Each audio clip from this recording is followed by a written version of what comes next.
আসসালামু আলাইকুম। কি অবস্থা সবার? আশা করি ভালো আছেন। আজকে এক জায়গায় ট্যুরে গেলাম।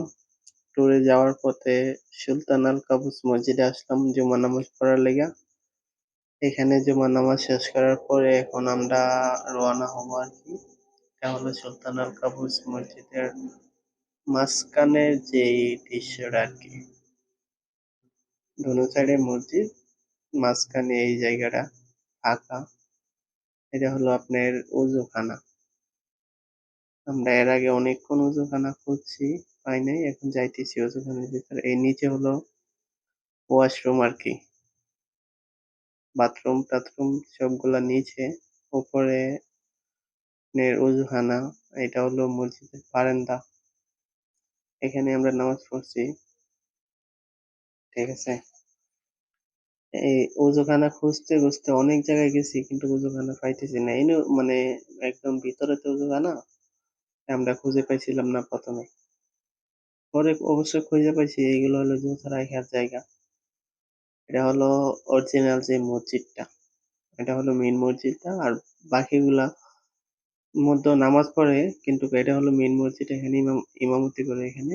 আর সব জায়গার মধ্যে শুধু নামাজ পড়ে আরকি। ঠিক আছে? অনেক সুন্দর ডিজাইন করছে। সুলতানুল কাউস মসজিদ একটার চেয়ে একটা সুন্দর। কিন্তু সবচাইতে সুন্দর এটাই। আর ওমানের সবচাইতে বড় মসজিদ ওইটা। ঠিক আছে? এটার চেয়ে বড় আর মসজিদ নাই।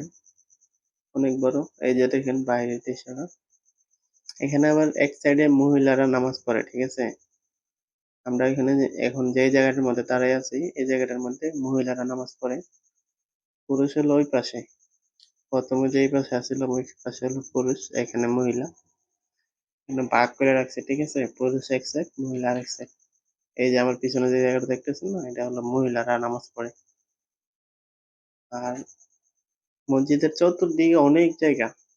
মানে বাগান সাজায় রাখছে পুরা, পার্কের মতো। অন্য ধর্মের মানুষেরাও এখানে ঘুরতে আসে, ঠিক আছে? আর এখানে ছোট মসজিদগুলো অনেক সুন্দর করে সাজায় রাখে। মানে মানুষের দৃষ্টি আকর্ষণ করার লাইগা।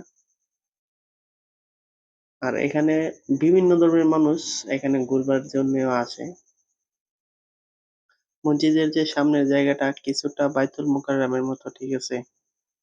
এই যে দেখেন এখন দেখা যাবে। কিছুটা, পুরাটা না, শুধু সামনের জায়গাটা বাইতুল মোকাররমের মতো আর পুরা মসজিদ ভিতরে অনেক সুন্দর, অনেক ভাল লাগে। তো আজকের ভিডিও এখানেই শেষ করলাম। ভালো থাকবেন, সুস্থ থাকবেন। আসসালামু আলাইকুম, খুদা হাফেজ।